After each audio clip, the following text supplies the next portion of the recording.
Hozir Farruh akadan, partnyorim Farruh akadan o'zim haqimda 3 ta fakt so'rayman. To'g'risi 3 ta fakt. Birinchisi punktuallik. O'z vaqtida har doim keladi, lekin bugun juda syomka etilgan vaqtidan даже oldin keladi. Birinchisi. Qandaysan Sardor? Ikkinchisi samimiy qiz, jamoa bilan kirishimli, yaxshi muomala bilan chiqib ketadi, lekin chegarasini biladi. Assalomu alaykum. Ya o'zim. Uchinchisi Sevili juda ham chiroyli qiz. 4-faktni o'zingizlar kommentariyga yozing. Rahmat. Bular bizning rejissyorimiz.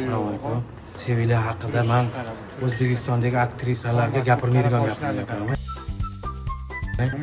O'zini ishiga juda ham yaxshi ko'radigan, juda ham fidoyi, har bitta o'ynayotgan rolini tushunib, jon dili bilan o'ynaydigan aktrisa. Men haqimda 3 ta fakt. Kamtar, o'z ishini mutaxassisi va Farruhga yaxshi partnyor.